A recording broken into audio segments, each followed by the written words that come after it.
Hello, YouTubers, and welcome to Level-Headed News. This is your host, Brenda. I have 12 articles for you, and all the URLs are in the description of the video for your convenience. The very first one here is off of freerangereport.com. For those of you who have been keeping up or wanted to keep up with the Bundy trial in Nevada and haven't been able to do that, maybe this will help you out. This is what happened today with the trial. Jury hopelessly deadlocked. Navarro declares a mistrial. The bottom line is a hung jury is not the end of the world, Las Vegas lawyer Sean Perez said Monday after the jury announced its first impasse.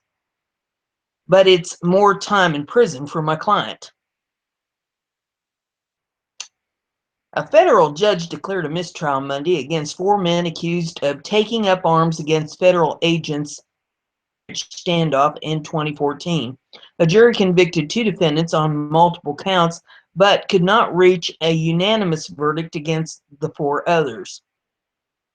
Court Judge Gloria Navarro men will be retried on June the 26th.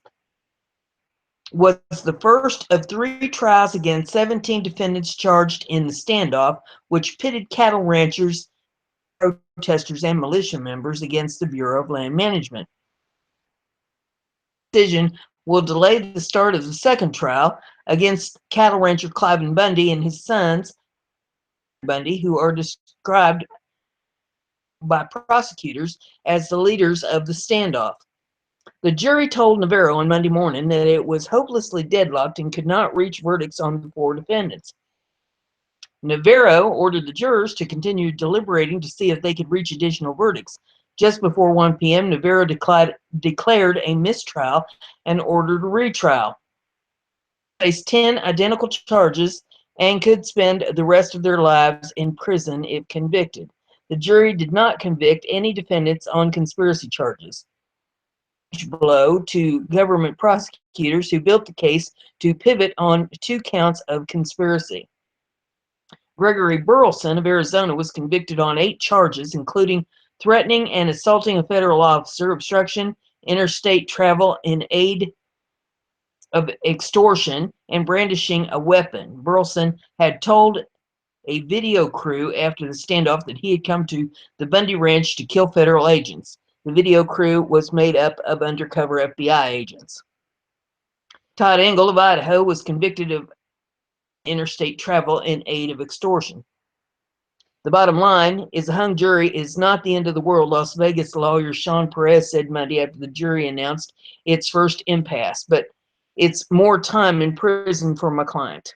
And there is a link to read the full article if you want to on that. Lord have mercy. I mean, I can't even imagine these fellas still in jail after all this time. Man. And then Cliven and Ryan and Ammon, their trial was supposed to be starting on the 26th of June, and it's going to be put off even further. It's just, it's a nightmare. It's a waste of federal money. It's absolutely unbelievable that that's being allowed to go on.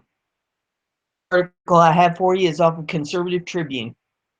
It says, breaking, State Department responds to North Korea's arrested a U.S. citizen. And get this up here where we can read it. An American citizen has been detained by the Korean government in the latest of a series of provocations from Kim Jong-un's regime, the Associated Press reported, and it didn't take long for President Donald Trump's State Department to respond. Tony Kim, who also goes by his Korean name Kim Sang-duk, was detained by authorities Saturday as he was boarding a plane to China with his wife. Kim became the 3rd American citizen in custody of the Korean government. The 58-year-old is employed as a professor at Pyongyang University of Science and Technology, where he had taught accounting for about a month, Chancellor Park Chan-mo said. He added that Kim's teaching at the university, North Korea's only private institution of higher learning, had nothing to do with his detention by authorities. According to CNN, the school said this detention is related to an investigation into matters not connected in any way with the work of Pyongyang University. We cannot comment on anything that Mr. Kim may be alleged to have done that is not related to his teaching work on the campus. The U.S. State Department promptly issued a terse statement about Kim's detention. We are aware of the reports that a U.S. citizen was detained in North Korea, State Department officials said. The protection of U.S. citizens is one of the department's highest priorities. There is some video here. It says, breaking State Department response to North Korea arrest by U.S. citizen. If you want to pull that up to see that. It says they added that they were working with the Swedish embassy to secure Kim's release because the United States doesn't have diplomatic relations with North Korea. Sweden handles America's consular affairs in the communist state.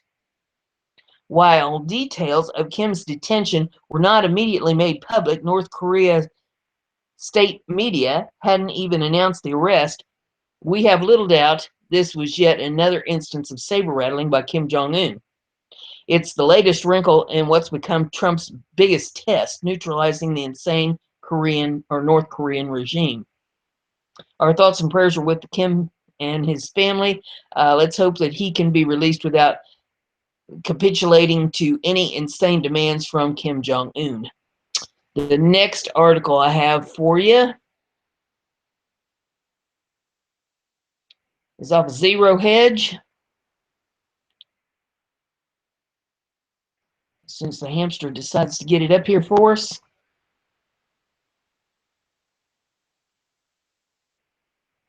Well, come on, hamster.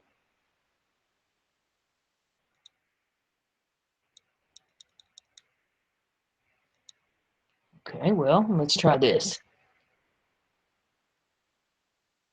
And use a little shock therapy on the hamster. See, moving in the wheel.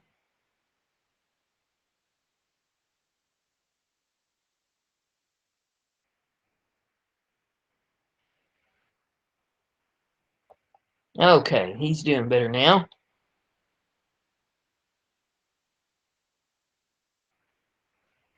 All right, this says China is building the world's largest nuclear submarine facility. We'll get it down into the article here.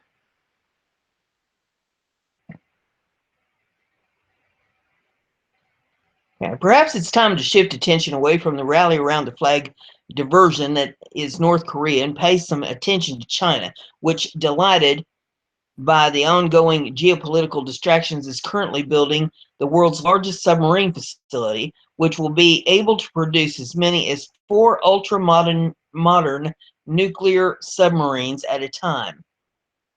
Here, China's new submarine factory on the Yellow Sea will churn out nuclear power attack submarines, or SSNs, ensuring that the sub-program of the People's Liberation Army Navy plan, People's Liberation Army Navy, called PLAN, will soon be a deadly global force. Once fully operational, the assembly line will enable China to at least match USN SSN production.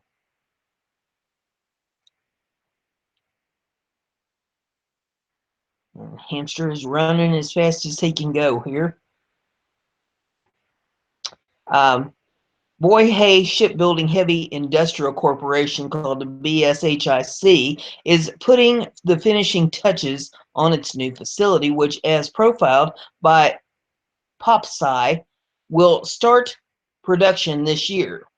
BSCHI, based in Halodo, Liaoning Province, is China's only builder of nuclear submarines. It previously built the Type 091, 093 nuclear attack submarines, SSN, 2 and 094 nuclear ballistic missile submarines, SSBN. When this enclosed submarine factory begins operations later this year, the BSHIC will be able to quickly build nuclear submarines. Why is this building such a big deal? Simple. Inside a superstructure, submarines are hidden from snoops, spies, and satellites. It also provides a controlled environment for development and construction.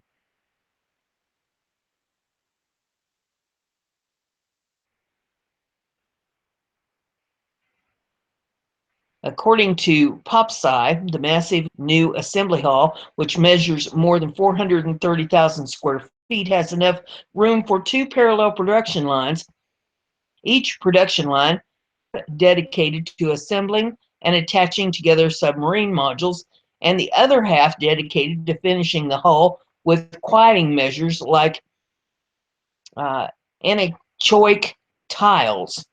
That's enough space for SSN to be built simultaneously, two sets of modules being assembled at one end and another pair assembled hulls being fitted out before launch.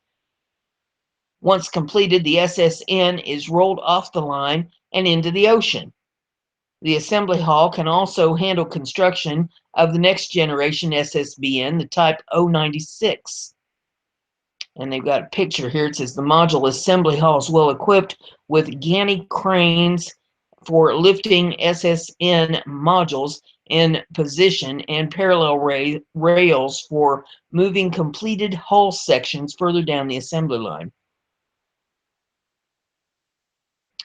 And we get this scrolled up a little more here. It says the facility is reported to begin construction on the first Type 095 SSN later this year. The Type 095 is expected to have a single hybrid pressure hull, pump jet propulsion, and vertical launch system cells, making it at least superior to the older SSNs like the US Los Angeles 3 and Russia's Aklua 2. The Type 095 SSN Swan in this rendering will likely have VLS cells for launching a wide range of cruise missiles, plus pump jet propulsion and improved quieting technology. The first Type 095 will likely begin production in late 2017 at the new BSHIC factory, with many more to follow in the 2020s. The next article that I have for you is off of Gatestone Institute. And it says China deploys floating nuclear power plant to the South China Sea. A nuclear power plant on the sea would ensure a continuous supply of water as coolant, a necessity for any reactor. China's motive for building the nuclear reactors is clear: to exert its dominance and influence throughout the area. In April of 2016, reports began coming that China has plans to build floating nuclear power plants in the South China Sea. A floating nuclear power plant consists of one or more nuclear reactors located on a platform at sea. China apparently plans to speed up the commercial development of the South China Sea and views the nuclear power plants as part of that plan. Final assembly of the reactor is reported to start in coastal city of Holoduo, I'm guessing that's how that's pronounced, in Liaoning province, and will be built by Bohai Shipping Heavy Industry Company Limited, a unit of China Shipbuilding Industry Corp, CSIC. China's 2016 nuclear plan, a component of the China's 13th five-year plan, is evidently to complete 58 nuclear reactors by 2020 and build another 100 gigawatt-sized reactors by 2030. These would make China the largest nuclear power producer in the world. China's floating nuclear reactor initiative seems to be a component of this nuclear plan. China's stated reasons for venturing into such technologies include providing an inexpensive source of electricity and fresh water for both military and economic gains, as well as ensuring China's strategic dominance in the South China Sea. Nuclear power plants could not only provide cheap electricity to defense facilities, but also to desalination plants. Normally, the defense facilities such as airports and harbors depend on oil or coal for power generation. A nuclear power plant on the sea would ensure a continuous supply of water as coolant, a necessity for any reactor. A 60 MWE reactor is said to be beneficial for supplying electricity, heat, and desalination, and could be used on islands and on coastal areas for offshore oil and gas exploration. A common theme in the narrative about floating nuclear power plants is that they would provide energy and fresh water to the disputed Spratly Islands and also to China's artificial islands in the South China Sea, such as Woody Island. Beijing, however, is entangled in territorial disputes with Japan, the Philippines, Malaysia, and Vietnam, to name a few in the region. China is already building man-made islands in the South China Sea by shifting sediment from the sea floor to the reefs. It is also building ports, airstrips, and radar facilities. In 2016, reports also stated that China has deployed HQ-9 surface air missiles in the Woody Island, close to the Paracel Islands in the South China Sea. China has also deployed a HQ-9 and shorter range HQ-6 air defense system at the Paracel Islands. At the Hainan base, China operates guided missile destroyers, and I can't pronounce these things. There's four of them: Hinchuan, Hefi, Kunming, and the Changsha, and I'm guessing that's how those pronunciations are.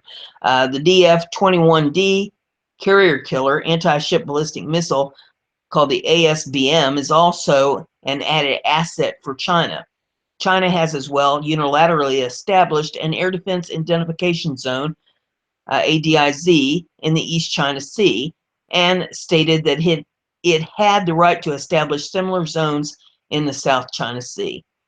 As China flexes its muscles in the South China Sea, building a floating nuclear reactor is yet another step towards strengthening this regional dominance. All these man-made islands have limited amounts of fresh water, a key part of aircraft maintenance to avoid corrosion when operating in saltwater environment is washing the planes down with fresh water or chemical solvents. While desalination is an option, nuclear energy might facilitate that. China already has experience in nuclear desalination, with China General Nuclear Power commissioning a seawater desalination plant that uses waste heat to provide cooling water at the Hongyangi project in Dalian in Liaoning province. The U.S. Energy Information Administration estimates that there are 11 billion barrels of oil and 190 trillion cubic feet of natural gas in the seabed. Geopolitical and energy security analyst Jerry Maxey writes,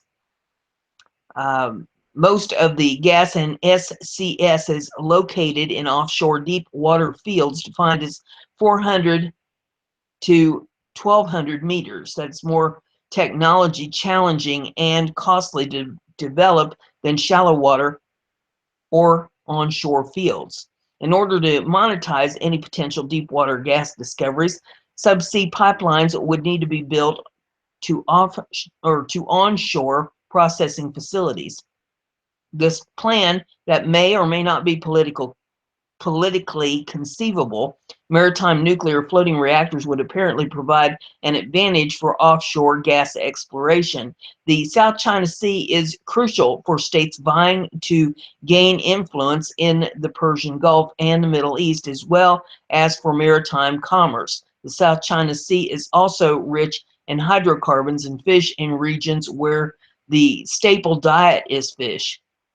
In addition, with proven oil reserves, the South China Sea would yield 130 barrels of oil, according to Chinese estimates. Moreover, 80% of China's energy requirements pass through the Malacca Strait into the South China Sea. China is therefore largely dependent on Malacca Strait and the South China Sea. a circumstance termed by then Chinese President Hu Jintao as the Malaccan Dilemma. Building nuclear reactors in the South China Sea would enable Beijing to exert its assertiveness at every turn. Constructing such reactors in a region prone to typhoons is, as can be imagined, hazardous, resulting in accidents and meltdowns. Radioactive waste would spread to neighboring countries and cause catastrophic damage to sea currents as well as maritime flora and fauna. Moreover, the capacity of maritime reactors to produce power is far less than for land-based reactors. China's motive for building the nuclear reactors, however, is clear: to exert its dominance and influence throughout the area. The next article that I have for you is off of Liberty Headlines. It says, entire Senate called to White House for North Korea briefing. The entire U.S. Senate has been invited to the White House for a briefing Wednesday on the North Korean situation amid escalating tensions over the country's missile tests and bellicose rhetoric. White House Press Secretary Sean Spicer confirmed the upcoming briefing for all 100 senators on Monday.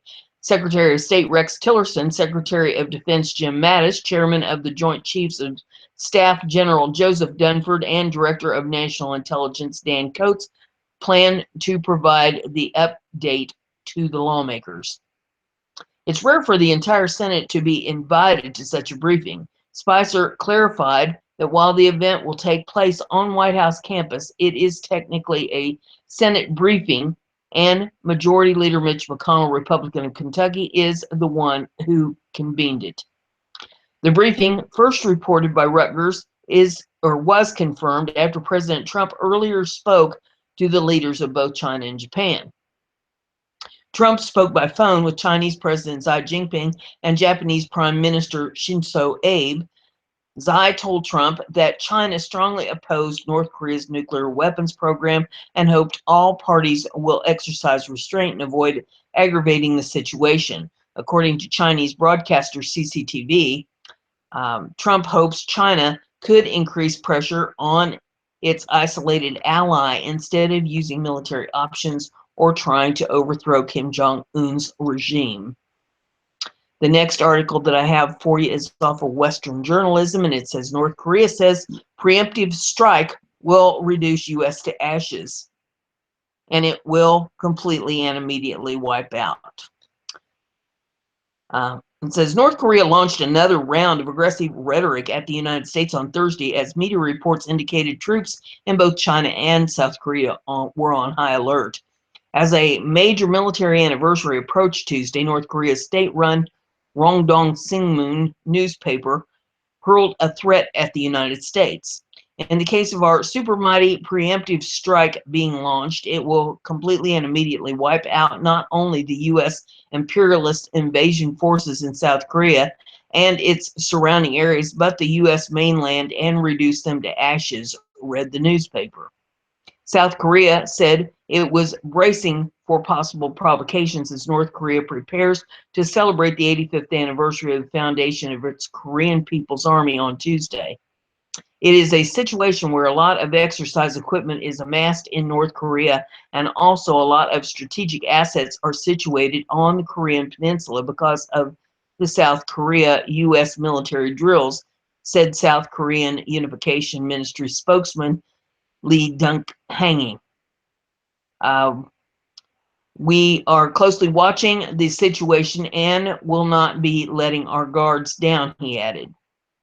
Meanwhile, CNN reported that China put cruise missile capable bombers on high alert, quoting an unnamed U.S. official who interpreted the move as a preparation for any outbreak of violence on the Korean Peninsula. Some media reports also said Russia was moving military equipment toward a small portion of its border that it shares with North Korea. Russia would neither confirm nor deny the reports. As rhetoric and tensions were rising, President Donald Trump dodged a direct question about the mental competence of North Korean dictator Kim Jong-un. Trump was asked by Fox News reporter John Roberts whether he thought Kim was mentally unstable, adding, "Is he a man that can be reasoned with?" As far as North Korea is concerned, "We are in very good shape," Trump responded. "We're building our military rapidly. A lot of things have happened over the last short period of time. I have been here for approximately 91 days. We're doing a lot of work. I can't answer your question on stability. I hope the answer is a positive one, not a negative one, but hopefully that will be something that gets taken care of." Trump also took a moment to praise China, which he has been urging to put pressure on North Korea.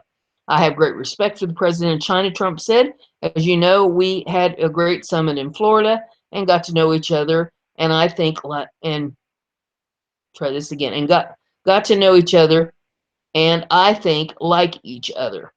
I can say from my standpoint, I liked him very much. I respect him very much. And I think he is working very hard. I actually told him, I said, you'll make a much better deal on trade if you get rid of this menace or do something about the menace of North Korea, because that's what it is." BizPack review. And it says Trump and Congress face government shutdown over border wall game of chicken. President Trump and Congress are playing a high-stakes game of chicken as disagreements over funding the border wall threaten a government shutdown. Trump and his aides have doubled down on the need for Congress to pass a budget that includes funding for the U.S.-Mexico border wall. Meanwhile, Democrats say funding for the border wall is a deal breaker. The deadline to pass a federal budget is Friday, April the 28th. If Democrats and Republicans cannot come to an agreement on the budget, the government faces a possible shutdown. On Sunday, President Trump underscored the need for the border wall, saying it will stem the influx of illegal drugs and violent gangs pouring into the United States. Trump added that we need to get started on building a wall, and Mexico will pay for it later, one way or another. And Trump put out a tweet saying the Democrats don't want money from the budget going to border wall, despite the fact that it will stop drugs and very bad MS-13 gang members eventually, but at a later date, so we can get started early, Mexico will be paying in some form for the badly needed border wall. Trump has repeatedly explained that he will build the wall initially using taxpayer money, which will then be reimbursed by Mexico. Mexico will pay for the wall, or Trump will do the following, which would cripple the Mexican economy into submission. And it has 3 bullet points here. The first one is cut foreign aid to Mexico. In 2013, the U.S. gave $420 million to Mexico. The U.S. has since slashed the aid due to Mexico's repeated human rights violations. The second one is slap a huge import tax on all goods coming into the U.S. from Mexico. The third one, tax remittance payments to Mexico. Many Mexicans who live in the U.S. send money back to their relatives in Mexico to help them pay for living expenses. The U.S. could tax those money transfers. Attorney General Jeff Sessions agreed. "We're going to get it paid for one way or the other," Sessions told ABC News. "Can't imagine the Democrats would shut down the government over an objection to a wall that can end lawlessness." The government needs to stop illegal immigration and violent crimes associated with it, such as human trafficking, illegal drug trafficking, and proliferation of murderous gangs. We need to create a lawful system of immigration where people apply to come here and they wait their turn, he said. There is a tweet here that somebody put in saying, sneak into a country doesn't make you an American any more than breaking into a house makes you part of the family. That's exactly right. It says, while Democrats are balking at the cost of a border wall, they ignore the fact that illegal immigration costs U.S. taxpayers a staggering $113 billion a year, according to the Federation for American Immigration Reform. Studies also show that many illegals do not pay income taxes but do collect welfare through their U.S.-born children. So they're a massive drain on the economy. Maybe this type of taxpayer charity wouldn't be such a big deal if the U.S. national debt were not approaching $20 trillion. The next article that I have for you is off of Liberty Headlines. It says, the Russians hacked Democrats' plan to cheat in the general election too.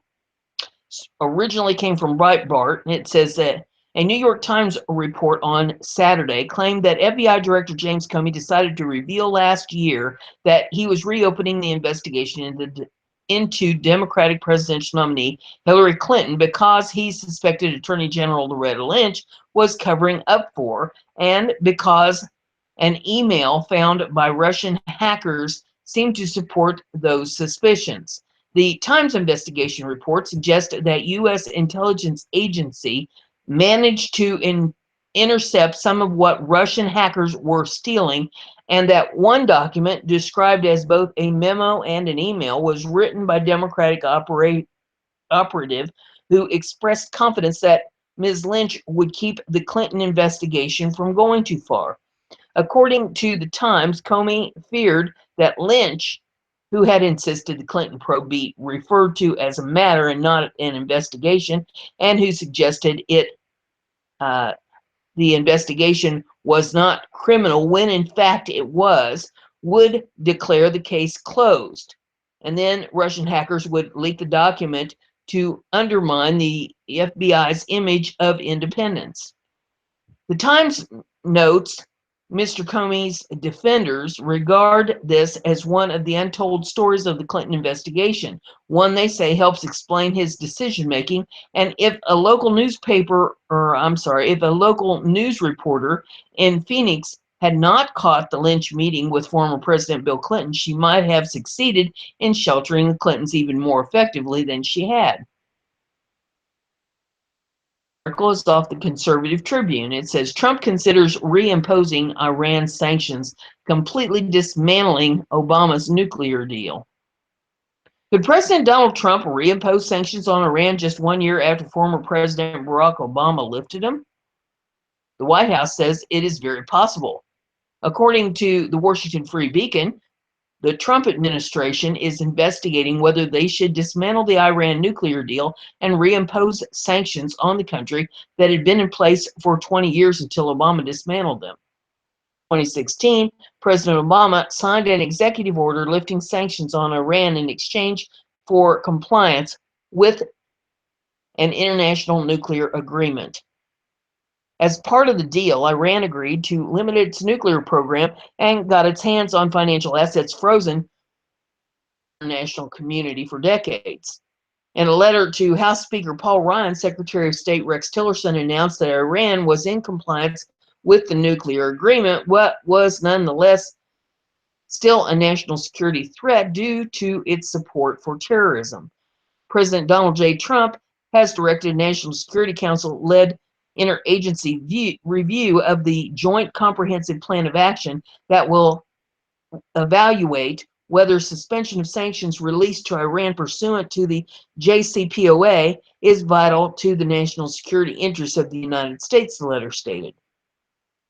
When the interagency review was completed, the administration looks forward to working with Congress on the issue.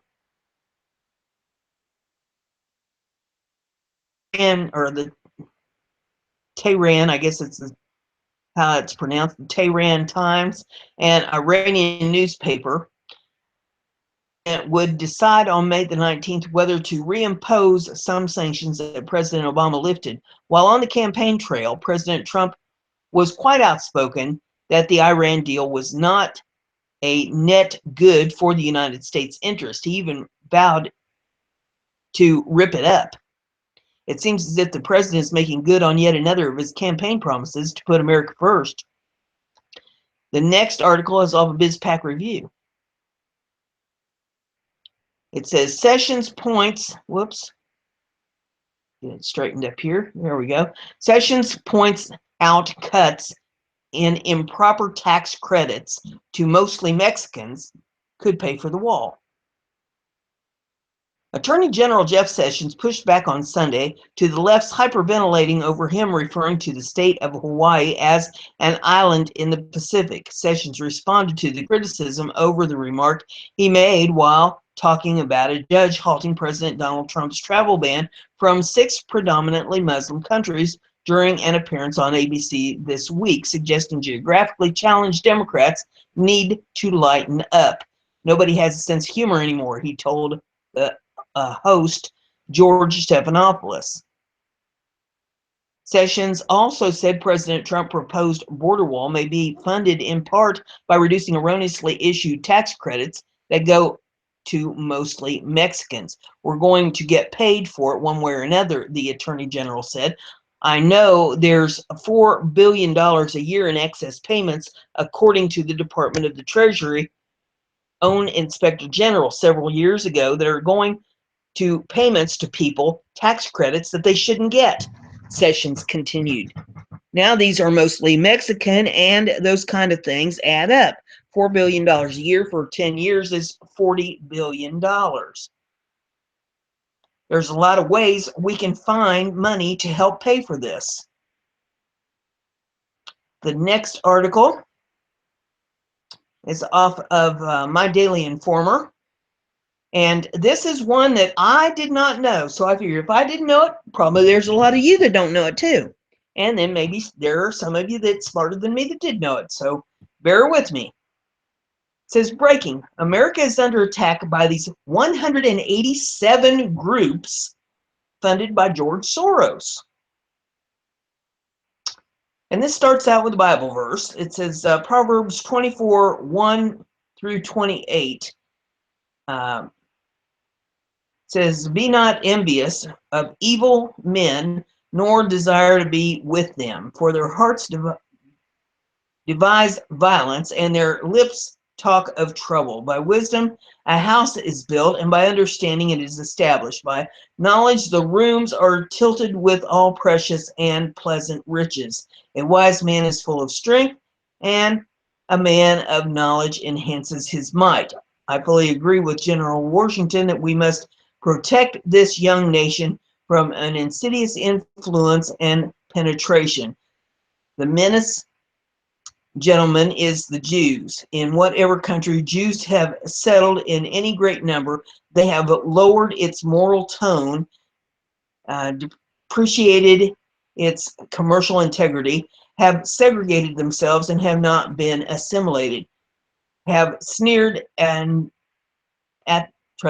have sneered at and tried to undermine the Christian religion upon which that nation is founded by objecting to its restrictions, have built up a state within the state, and when opposed, have tried to strangle that country to death financially, as in the case of Spain and Portugal, Benjamin Franklin said.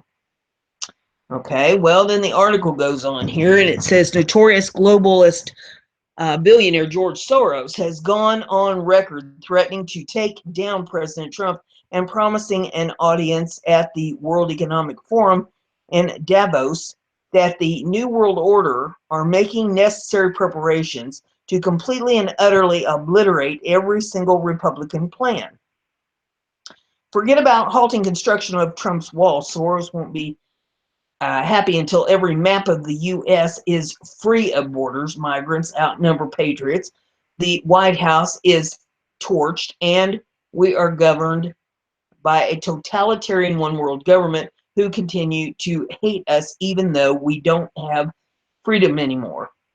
Soros is doing this the only way he knows how, by throwing his dirty money around, sponsoring hate groups, protests, and NGOs, attempting to subvert the course of democracy and eradicate the silent majority. We can reveal the names of 187 groups directly funded by George Soros in his attempt to destroy America. Some of the names on this list will shock you. Abortion groups, open border advocates, immigrant activities, groups to change the way we vote, socialist healthcare, climate change, Catholic socialists, and communist. Soros actually has a group whose stated goal is to take money from rich Jews and give it to those with less. Considering a video interview exists of George Soros, a Jew, admitting that he helped the Nazis confiscate property from the Jews during World War II, the idea that Soros is funding such a group is not really so stunning. Truth in Action reports they're all here. 187 groups being used to destroy America thanks to funding by billionaire George Soros. Here are the groups who are using Trump's election as an exercise, as an excuse to take down America. And I'm not going to read the description of each of these groups, but I will give you the names. And if you want to pull up that article, it's the next to the last one in the list that I've put down here under the video for you.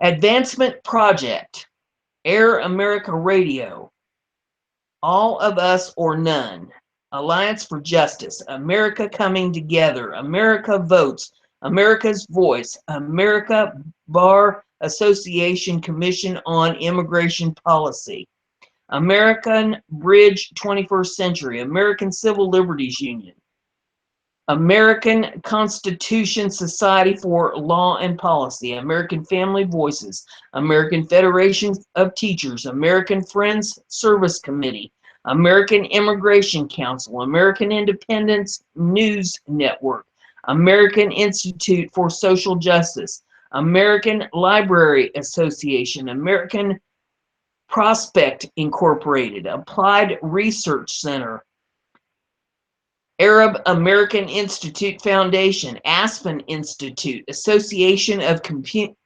Community Organization for Reform Now, Ballot Initiative Strategy Center, Bill of Rights Defense Committee, Black Alliance for Just Immigration, Blueprint North Carolina, Brennan Center for Justice, Brookings Institute, Campaign for America's Future, Campaign for Better Health Care, Campaign for Youth Justice, Campus Progress, Casa de Maryland, Catalyst, Catholics for Choice, Catholics in Alliance for the Common Good, Center for American Progress, Center for Community Change, Center for Constitutional Rights, Center for Economic and Policy Research, Center for Reproductive Rights, Center for Responsible Lending, Center on Budget and Policy Priorities, Center on Wisconsin Strategy, Change America Now, Citizens for Responsibility and Ethics in Washington, Common Cause, Coalition for an International Criminal Court, Constitution Project, Defenders of Wildlife Action Fund, Democracy Alliance, Democracy 21, Democracy Now, Democratic Justice Fund, Democratic Party, Demos, Drum Major Institute, Earth Justice, Economic Policy Institute, Electronic Privacy Information Center, Ella Baker Center for Human Rights, Emily's List, Energy Action Coalition, Equal Justice USA, Faithful America, Feminist Majority, For Freedoms Fund, Free Exchange on Campus, Free Press, Funding Exchange, Gamaletti Foundation, Geisha, Global Center for the Responsibility to Protect, Global Exchange, Grant Makers Without Borders, Green for All, Healthcare for America Now, Human Rights Campaign, Human Rights First, Human Rights Watch, ILM, Immigrant Defense Project, Immigrant Legal Resource Center, Immigrant Worker Citizenship Project, Immigration Policy Center, Independent Media Center, Independent Media Institute, Institute for America's Future, Institute for Economic Thinking, Institute for Policy Studies, Institute for Public Accuracy, Institute for Women's Policy Research, International Crisis Group, J Street, Jewish Funds for Justice, Joint Victory Campaign of 2004, Justice at Stake, Latino Justice, Lawyers Committee for Civil Rights Under Law, League of United Latin American Citizens, League of Women Voters Education Fund, League of Young Voters, Lynn Stewart Defense Committee, Misham Watch, Madre, Malcolm X Grassroots Movement, Massachusetts Immigrant and Refugee Advocacy Coalition, Media Fund, Media Matters for America, Mercy Corps, Mexican American Legal Defense and Education Fund, Meyer, Suzoe English and Klein, PC, Academy, Migration Policy Institute, Military Families Speak Out, Missourians Organizing for Reform and Empowerment, MoveOn.org, Ms. Foundation for Women, NORAL Pro-Choice America, NAACP Legal Defense and Education Fund, the Nation Institute, National Abortion Federation, National Coalition to Abolish the Death Penalty, National Committee for Responsive Philanthropy, National Committee for Voting Integrity, National Council for Research on Women, National Council of La Raza, National Council of Women's Organizations, National Immigration Forum, National Immigration Law Center, National Lawyers Guild, National Organization for Women, National Partnership for Women and Families, National Priorities Project,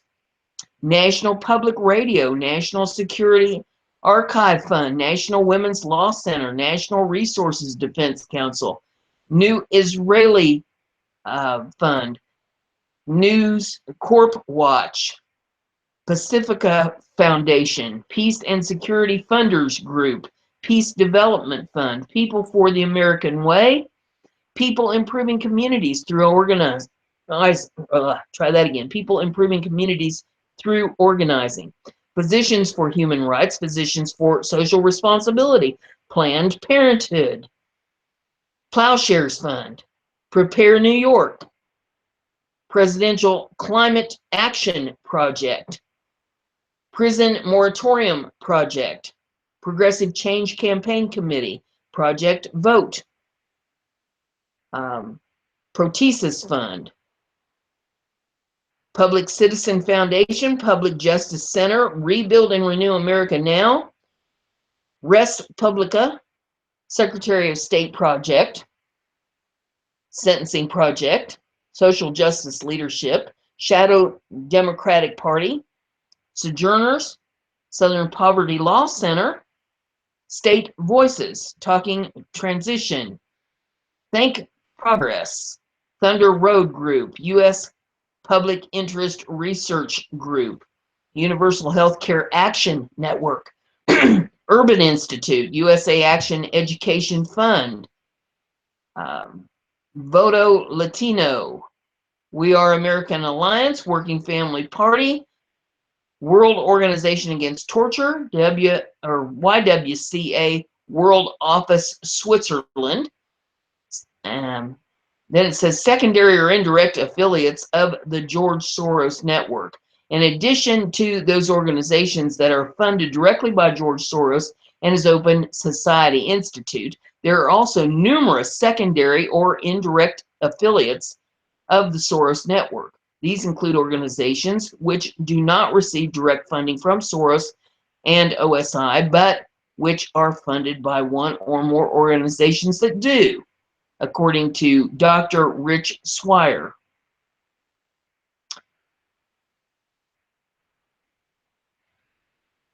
And I found that rather enlightening. If you'd like to read up on some of those organizations, you can pull that article up and read up on them. I did not realize that he was not in cahoots with funding that many organizations. And I was a little surprised at some of them that were on that list. But hey, I guess nothing should surprise me when it comes to all the money he's got.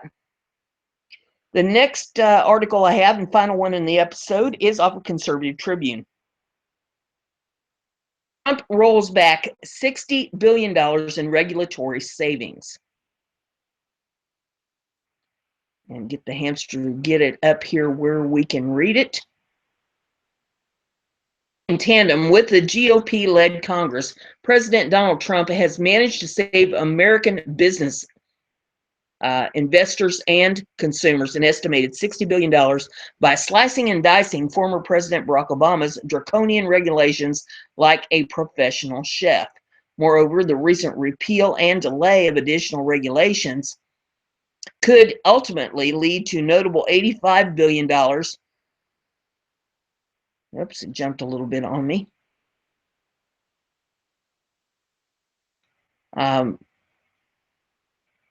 In net fiscal savings, according to a report published Wednesday by the center-right American Action Forum Policy Institute. Combined, these actions could generate more than $18 billion in annual regulatory savings for businesses, investors, and consumers, the report noted. Just the recent reversal of Obama administration's Waters of the United States rule, which would have subjected backyard ponds and potentially even drainage ditches to federal regulation, $18 million. Likewise, the signing of a resolution by the president last month to abolish a regulation designed to help implement the Every Student Succeeds Act could save an additional $73 million in costs and $930 of paperwork, as well as $86 billion in new spending, according to the AAF. And the repeal of safe workplaces, which would have required companies to disclose all allegations of major labor law violations to the Department of Labor, was slated to save $73 million in costs and 930,000 hours of paperwork. In addition to those burdens, regulators also estimated $15 million in year one governmental costs and $10.1 million in year two expenditures. A total of $25 million in total savings is hardly earth-shattering, but in concert with regulatory impact, it provides a notable increase in benefits. Liberals often try to defend regulations by claiming that they cost little in the grand scheme of things. Notably, neglecting to consider is that these small expenses add up to big quantities over time. A tiny slice of cake to your daily diet at every meal. While it might not make an immediate impact, it will ultimately result in unwanted weight gain. Thankfully, the president has far more sense than typical liberal, which is why his push to deregulate America is beginning. As reported Friday morning by the Washington Post, for instance, Trump was slated to sign an additional 3 executive actions meant to spark reviews of tax and financial regulations. The White House effort to rethink and potentially roll back federal oversight.